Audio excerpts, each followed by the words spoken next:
Well, it ended up with one because well, maybe it started out with black and white. Yeah. We had mine, of course. Ours, the UV cameras, 5,000 was the best UV cameras. Most forgiving colors. Yeah. I like the TK-76. Yeah. Waiting for me. Very young. Very, very, very. Absolutely. No, there's nothing. I feel like everything is so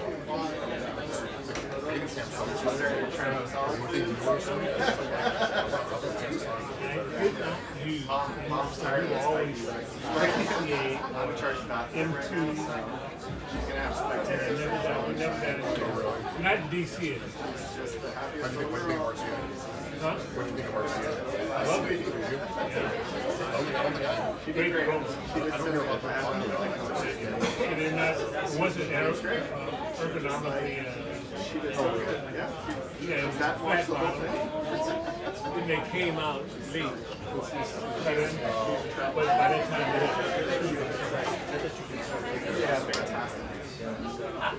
it was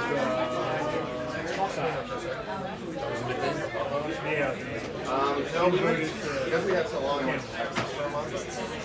But by that time nobody was using it. They didn't keep up. Man, like $9. Yeah, I got one. I got like one. I went got one, and I'm like, I need to get back to Costco.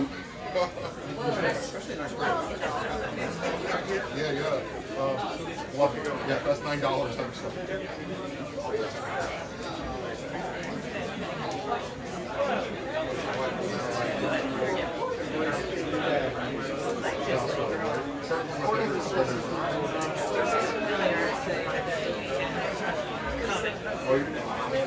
Pants too, yeah, pants. There you go, yeah.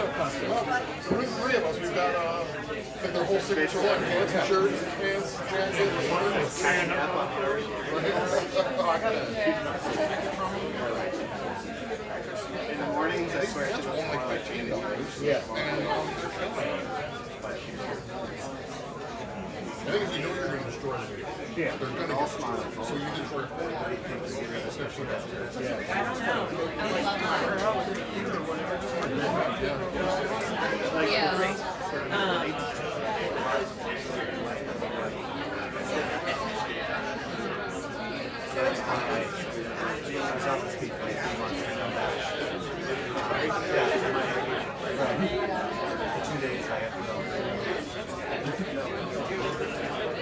Hi,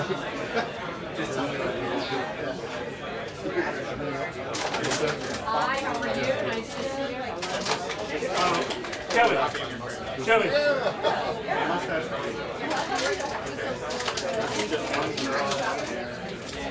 You're good. With the mustache stuff.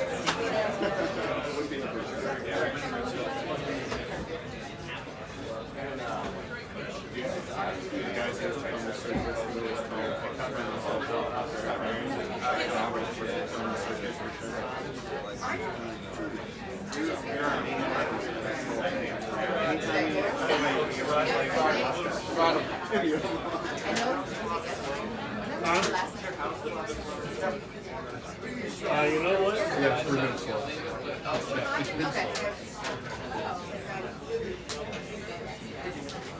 Yeah. Hey, you know what? I think she uses it, or they use it. Keep track of it. It was put up years ago. Keep track of it. What are you going to do with that?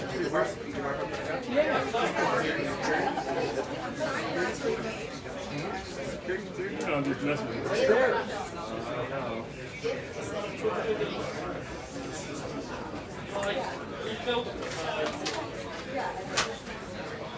Try to share it.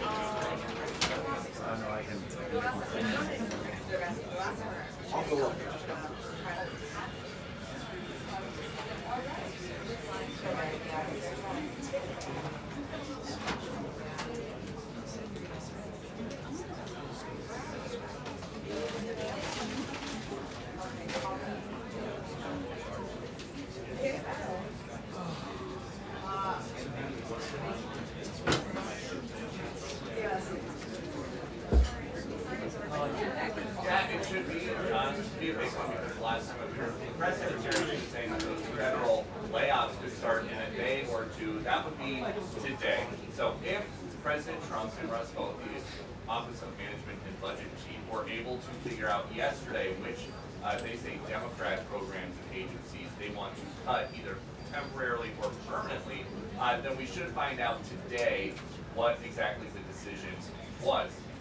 This is also going to be the first briefing since Secretary of War Hegseth posted this another spectacular explosion in the Caribbean. He says that a group of narco-terrorists was taken out today on orders from the president. Yesterday, of course, they sent a memo here at the White House to lawmakers in Congress declaring war on those cartels. The question the lawmakers have is what, basically why those cartel members are just getting blown out of the ocean without due process. So there's a lot for them to address, and we think this is going to start here anyway.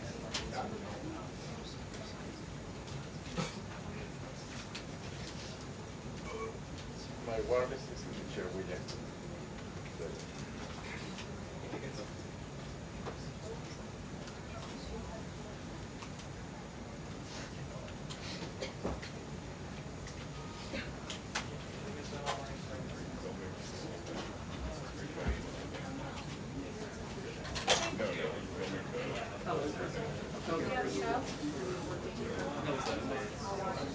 Sundays, 11.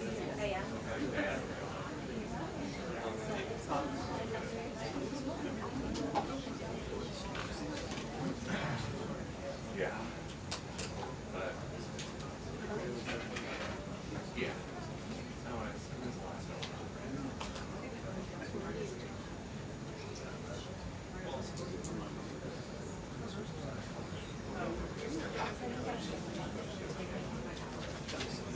Yeah, great.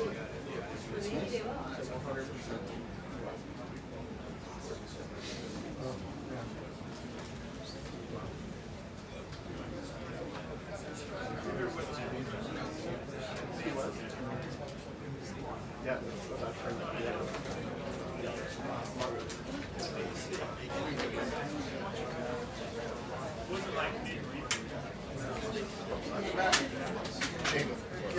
I think Move that and still if it's in your way. Because I'm not going to do this. It's good right now. So good.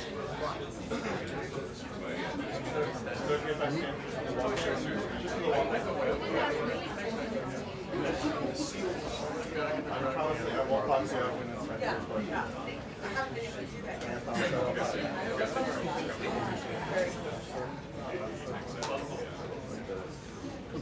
I like to take education. I figured. No, I know.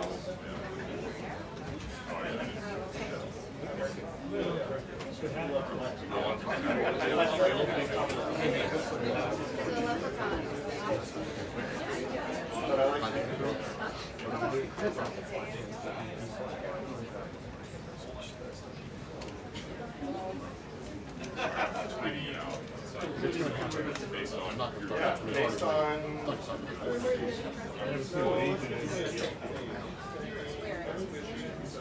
Anybody outside? that's me. The door. Somebody at the door. Somebody here. You'll know in the glass road.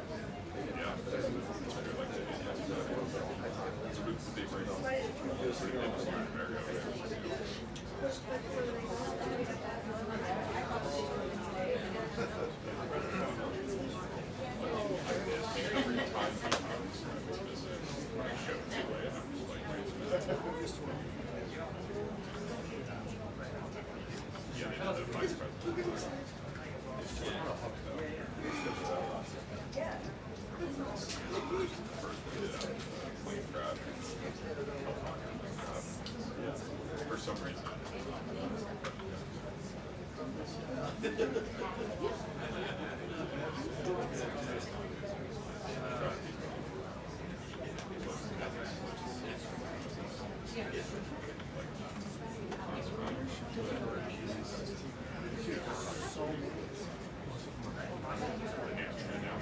There was about 20 cars pulling up.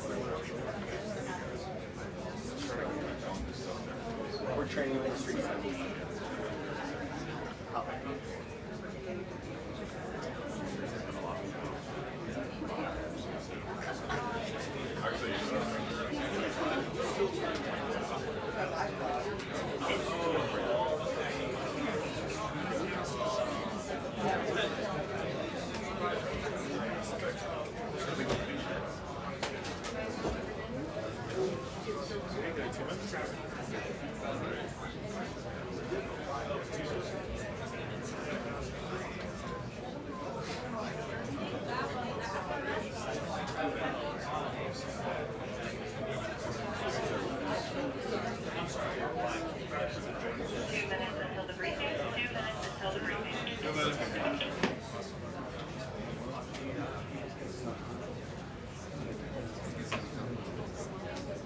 They'd have to change this.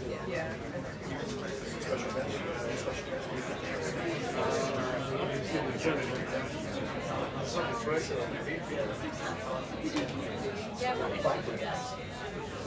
I know, that's what I said.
Good afternoon, everyone. We are now in day 3 of the Democrat-led government shutdown. The Democrats continue to recklessly hold the American people hostage over their demands to give illegal aliens free health care. Republicans are fully unified behind passing nonpartisan clean funding bill, the exact same bill that Democrats approved back in March to reopen the federal government. But those same Senate Democrats are now voting against this clean funding bill and keeping the people's government closed. I understand Democrats will have an opportunity very shortly here to change course, and we hope that they will. There are significant personal impacts on millions of Americans as a result of this current government shutdown. The 1.3 million men and women of America's Army, Navy, Air Force, Marine Corps, Coast Guard, and Space Force who serve honorably and put their lives on the line to defend us all are not being paid.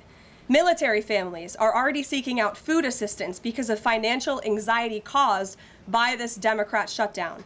According to new reporting from the Military Times, staff members at the Armed Services YMCA food pantry distribution location near Fort Hood in Texas found a line of military families stretched around the side of the building yesterday at 5 in the morning. According to the staff who work there, that is, quote, not happened ever. They've already had a 34% increase this week over past weeks. President Trump and Republicans fundamentally believe we have a sacred responsibility to protect and provide for our military families with the resources they need to thrive. If Democrats believe in this very simple premise too, they should end this shutdown immediately. Unfortunately, the severe impacts of the Democrat shutdown extend beyond our troops. Nearly 7 million mothers, infants, and low-income families who rely on government-run food assistance will be in jeopardy if the WIC program runs out of money in the weeks ahead. The more than 13,000 air traffic controllers who ensure that Americans fly safely in airports across the country are currently working without pay. The National Flood Insurance Program is in danger of lapsing, which could leave families without necessary help if a disaster strikes, and we are in the middle of hurricane season. Critical services offered at Social Security field offices are reduced for senior citizens and disabled Americans. Helpful transition assistance programs are not being provided for veterans who fought to defend our country and are now trying to re-enter civilian life. The economic consequences of this shutdown are piling up every day. Policymakers, markets, and even the Federal Reserve are flying blind at a key juncture because BLS and BEA data are on hold until the government reopens. Democrats shutting down the federal government to give health care to illegal aliens could lead to lower growth and higher unemployment rates for Americans. According to a new memo from the Council of Economic Advisors, the U.S. economy could lose $15 billion of growth domestic product each week. Every single week, the Democrat shutdown extends, with a month-long shutdown leading to an additional 43,000 unemployed people. Small businesses are likely to encounter delays in receiving federal loans. Mortgage applications will likely shrink. And just this morning, Business Roundtable, an association of more than 200 CEOs of Americans' leading companies representing every sector of the U.S. economy, put out a statement urging Congress to pass the clean CR that will once again come before them in the Senate floor in just a few moments. Quote, a fully functioning government is essential for American businesses, workers, and consumers, while policymakers continue working on a full-year funding package and other pressing issues. Again, that is a quote from the Business Roundtable. What's clear is that the Democrats' actions account to an intentional sabotage of our country and our people by shutting down our government. This madness must end. President Trump and Republicans are calling on Democrats to reopen the government immediately on behalf of the American public. All we need are 5 Democrat senators to do the right thing and to stop this shutdown. Call your Democrat senator and tell them to vote yes to reopen the government. On another matter, despite the Democrat shutdown, President Trump's efforts to make America safe again continue. President Trump believes that American cities should be the safest places on earth, and he is committed to making this a reality.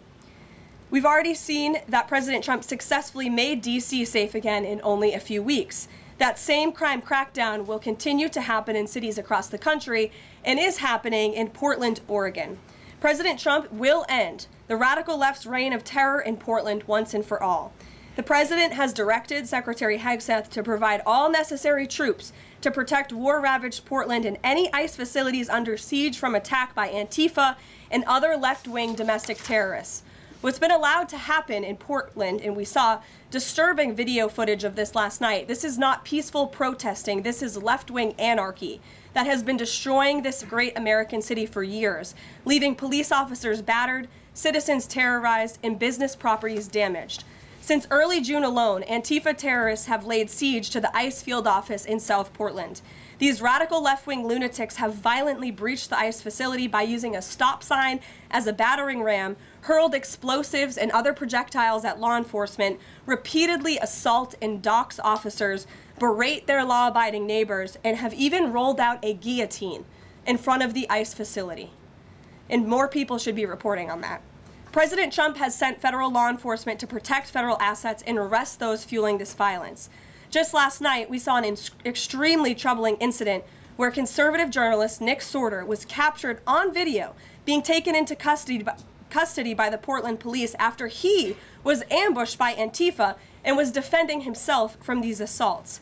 But instead of arresting these violent mob members night after night after night who are ravaging this community, the police arrested a journalist who was there trying to document the chaos, and everyone in this room should be extremely concerned about that. The Department of Justice spoke with that journalist this morning, and they will be launching a full investigation into his arrest. This incident is part of a troubling trend in Portland where left-wing mobs believe they get to decide who can visit and live in their city. It is not their city. It is the American people's city, and President Trump is going to restore that. I just spoke with the president about this, and he has directed his team here at the White House to begin reviewing aid that can potentially be cut in Portland. We will not fund states that allow anarchy. There will also be an additional surge of federal resources to Portland immediately, including enhanced CBP and ICE resources. Law and order will prevail, and President Trump will make sure of it. With that, I'll take your questions, and we will begin today's briefing with our new media seat, Amanda Head from Just the News. Amanda, thank you for being here. Thank you, Caroline. On that most recent topic that you mentioned, reportedly Portland police have not been able to engage protesters to the degree that they normally would. Does the president plan on handling this from that angle as well with city leaders? Yes.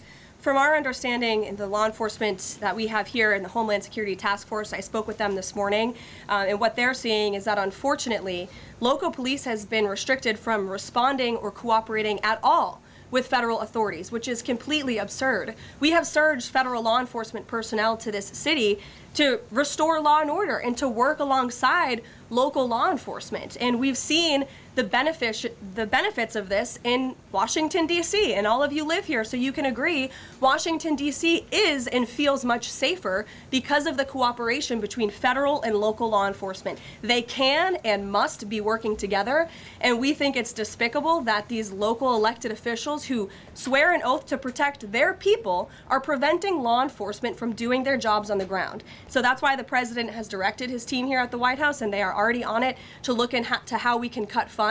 And the president wants to work with anyone. If the mayor of Portland were to call him right now and say, "Mr. President, please help us," I am sure the president would be willing to do that. He is genuinely serious about wanting to restore order in America's cities. But it's become apparent that the local and elected officials in Oregon do not feel the same, and that's very unfortunate for the people who live there. And then one more question on the government shutdown. Should there be some type of scheduled layoffs to maybe entice Democrats to come to the table, like every hour another agency, another 100 pink slips? I'm sure Russ Vought has a list of folks ready to go. Well, look, the Office of Management and Budget, as we've said repeatedly, is working with the agencies and our cabinet secretaries to identify where cuts unfortunately can and have to be made. And again, we understand there's another vote happening on the Senate floor in an hour. Maybe if Democrats do the right thing, this government shutdown can be over. Our troops can get paid again. We can go back to doing the business of the American people. But if this shutdown continues, as we've said, layoffs are an unfortunate consequence of that. And Russ Vought has been in contact with our cabinet secretaries at their respective agencies to discuss that. Thank you, Amanda. Kelly. How would this administration define what makes a Democrat agency, which agencies, and what constitutes being a Democrat agency? I think this administration has been very clear, Kelly, that we're not going to tolerate waste, fraud, and abuse in our government. And we've also been very clear to point out when agencies or when programs do not align with this administration's values of putting our country first. You've seen that with USAID and in various other cases where there's been cuts made or funding has been slashed. And so, again, unfortunately, we're having to do a massive review of the bureaucracy to be good stewards of the American taxpayer dollar. And it's the Democrats who have forced the White House and the president into this position by voting to shut the government down. You've talked about thousands likely layoffs coming. Do you have an update on the timeline for that? How quickly, and if the government is restored to funding and back in operation, will that list of potential layoffs still be on the table? Look, as I just stated, the Office of Management and Budget is in constant communication and contact right now with our cabinet secretaries and agencies across the board to identify, unfortunately, where layoffs have to be made and where cuts have to happen. But again, the Democrats have an opportunity to prevent this if they vote to reopen the government. That is all this administration and the president is asking for. Vote for a clean, continuing resolution to keep the government open. Peter. Thank you, Caroline. During the campaign, Thank you, Peter. I was raised to say thank you in the White House briefing room. During the campaign, President Trump said that he did not know anything about Project 2025. Now he knows about it. Is that the blueprint for shrinking the government? Look, the blueprint is what the president and his team and his cabinet secretaries ultimately decide. And the president trusts his cabinet secretaries to identify where there is waste, fraud, and abuse. We pointed out this morning, or Russ Vogt tweeted about this morning, a Chicago rail project that was canceled. We paused $2.1 billion in Chicago infrastructure projects, specifically the Red Line extension and the red and purple modernization projects. And it's because the administration is concerned that the Biden administration was handing out taxpayer dollars to pay for this construction based on DEI. DOT is reviewing the race-based contracting on unconstitutional grounds, and in the meantime, the Department of Transportation funds for these projects are on hold. So I guess this answers both of your questions. This would be an example of that. And just because there's so much shutdown talk, something different. What do you guys think about the NFL's decision to name Bad Bunny as the Super Bowl halftime performer, somebody who has not scheduled shows in the U.S. because he says that he's worried that ICE is going to come and arrest his fans? Well, look, I know there are many in this room who are very anxious to hear the president's response to Bad Bunny being the halftime show, so I won't get ahead of him. I won't reveal what he feels about this. Next time you all ask him a question, you're welcome to do that. I have my own feelings on that, but that's not what I'm up here to talk about. As far as ICE being at the Super Bowl, as far as I'm aware, there's no tangible plan for that in store right now. However, of course, this administration is always going to arrest and deport illegal immigrants when we find them. If they are criminals, we're going to do the right thing by our country. Kate. Did the president and Russ Vogt decide yesterday in their meeting which cuts they wanted to make to agencies and which ones would be permanent? Again, I've kind of answered this question a few different times now. It's been asked in a few different ways. Their discussions continue between the Office of Management and Budget and cabinet agencies across the board, and they are actively identifying where these cuts and these layoffs have to be made as this government shutdown hopefully does not continue. And on Hamas, the president said that if Hamas rejects the proposal that Netanyahu would have his full backing to finish the job. A UN report found that Israel was committing genocide in Gaza. Does the president have concerns about the civilians being killed, the worsening humanitarian crisis, and are there limits to what the White House would support when it comes to Israel's actions in Gaza? Look, the president has deep concerns about all of the atrocities that have taken place in the Middle East over the past few years. It's deeply unfortunate that he inherited this mess from the Biden administration. If you all recall, under President Trump in his first term, the Middle East was on a pathway for peace and prosperity. There was the historic signing of the Abraham Accords. Israel was on a path to normalization between Arab and Gulf nations, and we hope that can continue. But right now, the president has made it very clear to Hamas that this is an acceptable and detailed proposal that they must accept, or the consequences are going to be very grave for them. And he has given them a deadline of Sunday evening at 6 p.m. When I was out here on Wednesday, I told all of you, I'll leave it to the president to make that red line, and he now has. I think the entire world should hear the president of the United States loud and clear. And Hamas has an opportunity to accept this plan and to move forward in a peaceful and prosperous manner in the region. And if they don't, the the consequences, unfortunately, are going to be very tragic. Michael. Thank you, Caroline. Has the president declared war on international drug cartels? And if so, or if he will, does he feel he needs congressional approval? As the White House has said many times, the president has directed these actions, these strikes against Venezuelan drug cartels and these boats, consistent with his responsibility to protect the United States interests abroad and in furtherance of the U.S. national security and foreign policy interests. This is pursuant to his constitutional authority as commander-in-chief and the chief executive to conduct foreign relations. In each of these cases, Michael, the vessels have been assessed by the U.S. intelligence community to be affiliated with designated terrorist organizations engaged at the time in trafficking illicit drugs to our country. The president has been very clear, dating back to the campaign trail, that he is always going to do what's in the best interest of the American homeland. And he also promised the American people he was going to end the drug epidemic that has taken far too many American lives. And you're seeing those actions play out almost every single day here. One last question on the shutdown, Caroline. Hakeem Jeffries has said that President Trump is in the Presidential Witness Protection Program since the shutdown has begun. What's the White House's reaction to that? That's just more ridiculous fodder from Hakeem Jeffries. As you all know, because you're here every day, the president is literally working around the clock right now. I think he has a swearing-in ceremony, or he already did.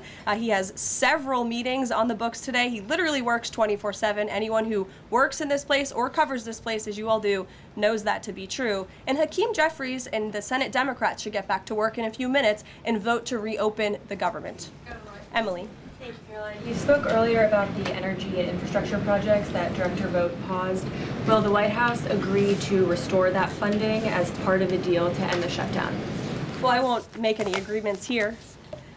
Senate Republicans are talking with their colleagues on the Democrat side, but right now, Russ Vought is doing what he's been tasked to do in the midst of this government shutdown, which is to look at funds that need to be temporarily halted or need to be canceled. And Chicago is just another example of that. Caroline. Go to Libby in the back. Thank you, Caroline. I have two questions for you. One on the FDA, but first on the shutdown. Sure. Will the administration, if this government shutdown ends, still move forward with firing thousands of federal workers? Look, as I've said repeatedly, Libby, right now we want the government to be open. Layoffs are an unfortunate consequence of a government shutdown, and it's something the administration is examining. If the government is reopened, we're going to get back to doing what we were doing last week and the week before, working on the issues that the American people care about. And then on the FDA, they just approved that new abortion pill, and it's causing a lot of uproar among Republicans. What is the president's response to that, and does the administration plan to have that FDA approval? Well, the Secretary of Health and Human Services, Bobby Kennedy, has put out several statements on this. The HHS's decision, it's not an endorsement of this drug by any means. They are just simply following the law. And as they put out in their statement, by law, the Secretary of Health and Human Services must approve a generic drug application if the application demonstrates the generic drug is the, quote, same as the brand name drug. Generic applicants are not required to submit independent evidence proving safety and effectiveness. As such, FDA's decision to approve a second generic version does not address the merits of the current safety program. HHS is reviewing adverse effects to ensure the FDA's required safety program for the drug is sufficient to protect women. This safety review equally applies to generic versions of this drug. So FDA and HHS are following the law. It's, again, not an endorsement of the drug itself. Mary. Thanks, Caroline. Two questions on the shutdown. You've argued that these impending layoffs are necessary to keep essential services up and running, but that has never been the case in any previous shutdown. Even when the government was shut down for 35 days in Trump's first term, you've never had to lay off thousands of workers to keep essential services up and running. So why are layoffs now necessary in this shutdown? Because we have an administration and we have a president who are wholeheartedly focused on restoring fiscal sanity to our government and doing the right thing by the American taxpayer. We are $37 trillion in debt, and the federal government is currently shut down. There is no more money coming into the federal government's coffers. And as you've also seen since the beginning, in January, this administration is focusing on waste, fraud, and abuse. And so Democrats have given this administration an unenviable choice to have to take a look at the balance sheet and identify where these cuts and layoffs can be made. And you just said this is an unenviable choice, that this is an unfortunate consequence, but the president has described this as an unprecedented opportunity to lay off additional workers. He's posted a video likening Russ vote to the Grim Reaper. So which is this? Is this an opportunity to fire more workers or an unfortunate consequence? Look, the president likes to have a little fun every now and then, and I think both things can be true at the same time. The Democrats have given the administration this opportunity, and we don't like laying people off. Nobody takes joy in that around here, and if you think that, then I think that's very sad. You view the White House and our staff as wanting to put people out of work. Nobody wants to do that, but sometimes in government you have to make tough decisions. Carrie. Going back to Portland, as far as the city council there is concerned, they appear to be very sympathetic towards the protesters over at the ICE facility. Is the White House considering invoking the Insurrection Act over in Portland? Is that something they are considering also? As far as the Portland City Council is concerned, are they looking at the members there who are appear to be helping out the protesters as far as suggesting to get burner phones, et cetera, et cetera? That's not something I've heard that's under consideration or discussion at this time. Karoline. Caroline, who's ever yelling in the back? Go ahead. Me. Sure. Thank you. Bianca Gracia here, and I have a question.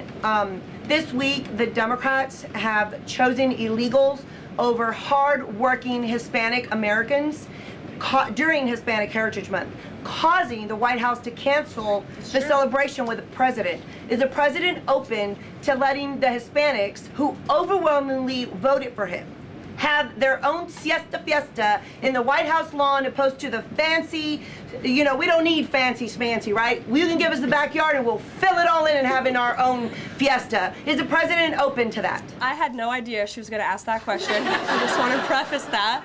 I've never met you. I just want to say that, but welcome to the briefing room. I love your energy. I can't personally unilaterally promise the South Lawn grounds. We have some construction going on out there, but I know that everyone here views it as very unfortunate we had to cancel or hopefully just reschedule the Hispanic American Heritage Month event, and it's because we are working around the clock during this government shutdown. When the Democrats vote to reopen the government, that event will be back in the planning stages. You're welcome. Brian, go ahead. Very much. Welcome to the briefing room, by the way. I was with the Secretary of War and the Attorney General in Memphis just the other day as we were going to a command center, and I noticed a billboard along the highway that said, "Memphis welcomes the National Guard." Now, what is your message today to Democrat mayors watching us right now that suffer from TDS and they cannot get Trump out of the way to saving their city, Portland being one of them?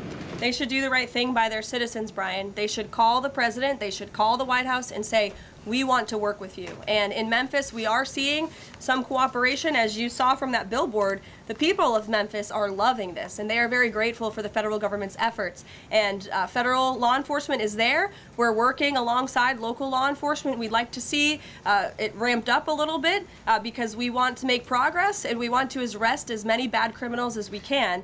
Since Monday, I do have some updated statistics from the Homeland Security Council this morning. Since Monday, 153 arrests have been made in Memphis, including 5 gang members. 48 illegal guns have been seized, and 5 missing children have already been recovered. Last night, 60 arrests were made and 21 illegal firearms were seized. Arrests from last night include a suspect wanted for rape of a child under 13, first-degree murder, breaking and entering, aggravated assault, illegal drug possession, and many more. So we continue to see good results coming in through Memphis, and the president is very excited about making Memphis safe again. In the blue. Thank you. At the top of the briefing, you made a statement about that the Democrats are interested in giving health care to illegal immigrants. Yes, they are. U.S. law already prohibits that. It's a 1996 law saying that they cannot give unauthorized immigrants any federally subsidized health care coverage through Medicaid, the Affordable Care Act, or the Children's Health Insurance Program. There seems to be a disconnect in the messaging. Are you denying that Medicaid money has never gone to illegal aliens in the United States of America? I'm asking you if you can explain the disconnect in the messaging. I most certainly can.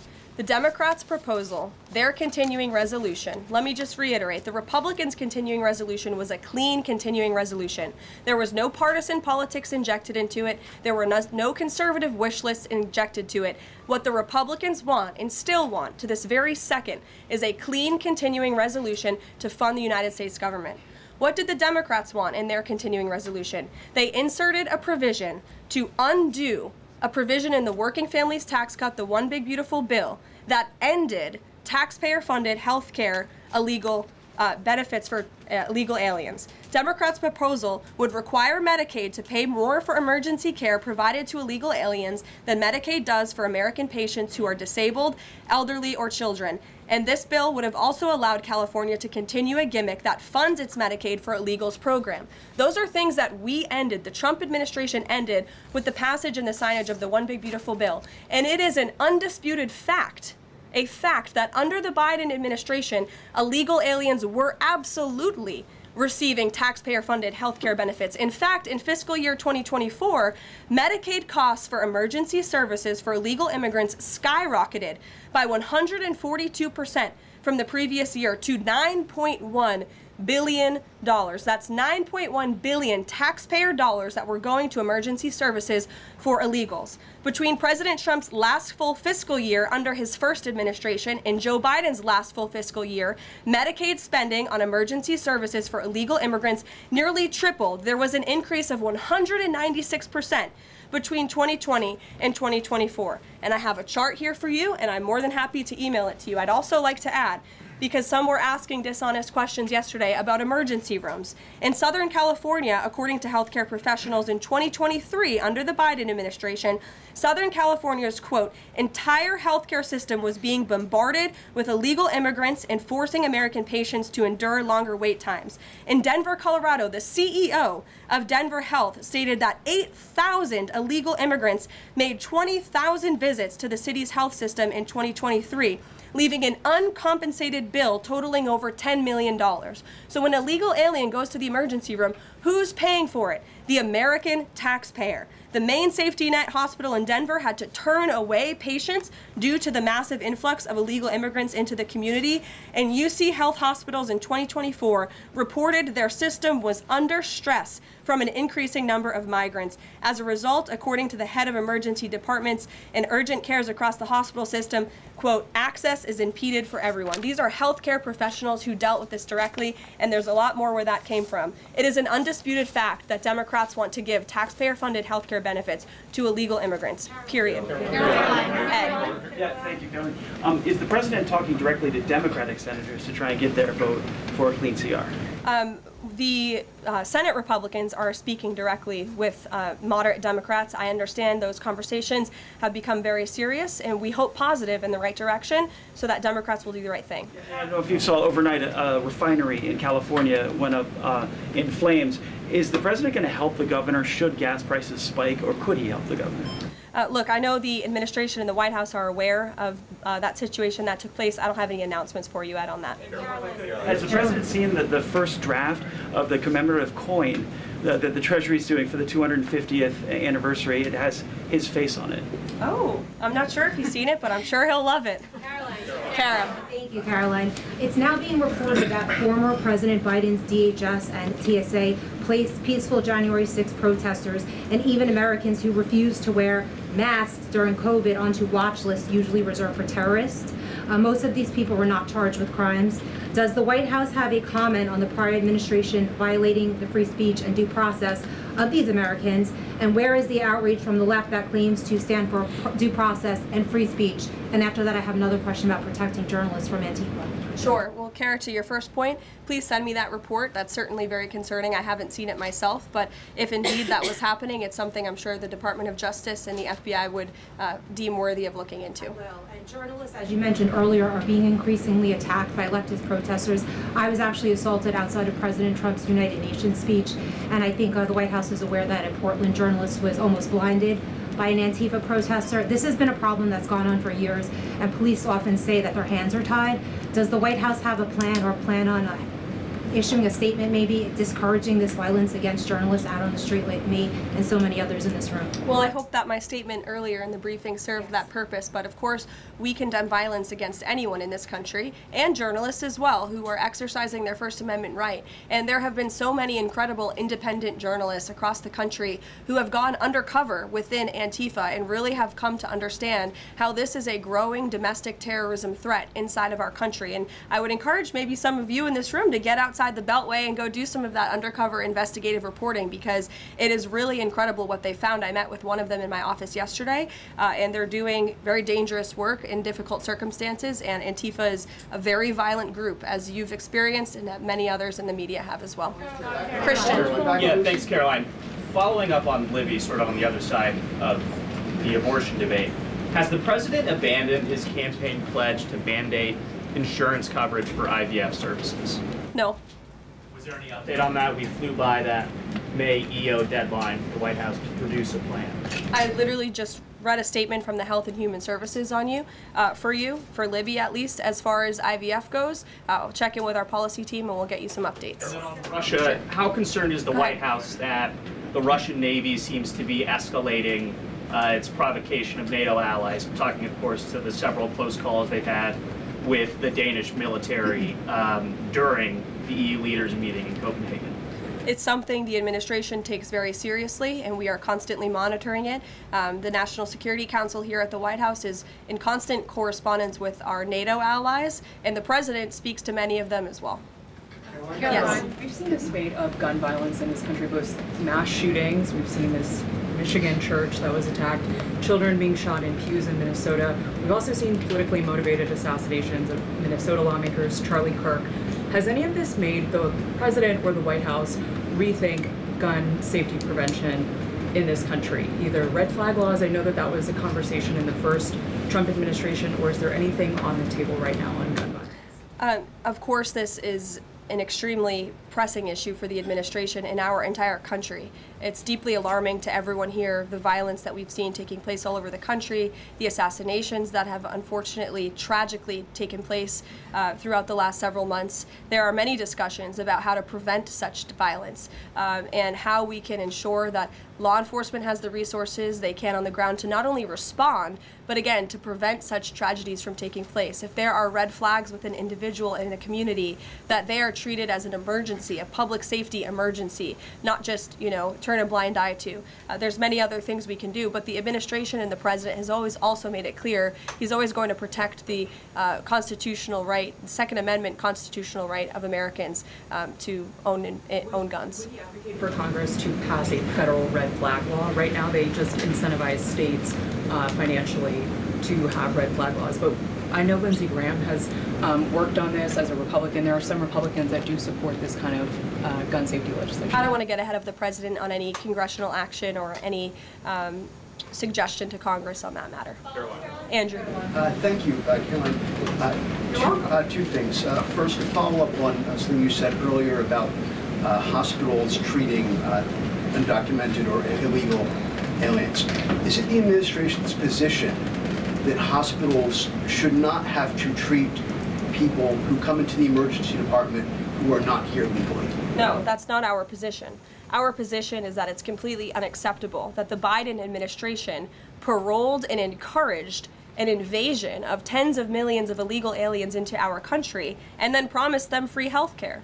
And the Democrats are on the record repeatedly stating that they believe illegal aliens should have health care benefits, free health care benefits in the United States of America. So that is a recipe for a disaster. Of course you're going to encourage a mass illegal invasion of our country, which is exactly what happened. And we've seen the unfortunate consequence of that, where American patients are being put last, where American patients are having to wait in wait rooms, where grandmothers and grandfathers are waiting hours and hours for care because they're being put behind the line to illegal aliens. And we don't agree with that. We don't support that. That's why the administration is desperately trying to fix it and deport the tens of millions of illegal aliens that the Democrats and the Biden administration allowed into our country. And we'd love to continue doing that work so long as the federal government is reopened. And there are many federal law enforcement agents and officers right now who are working without pay. That's unacceptable. The Democrats need to reopen the United States government, and we hope that they will do the right thing on the Senate floor in just a few moments. Thank you, everyone.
including as it relates to their one big ugly bill that hurts everyday Americans in order to reward their billionaire donors. Democrats made clear, including at the White House meeting on Monday, that health care premiums, copays, and deductibles were about to skyrocket for tens of millions of Americans all across the country in an environment where the cost of living in this country is already too high. Donald Trump has already made life more expensive because of his tariffs and failed Republican policies. But that cost of living crisis is about to get worse, particularly as it relates to health care costs. Here are just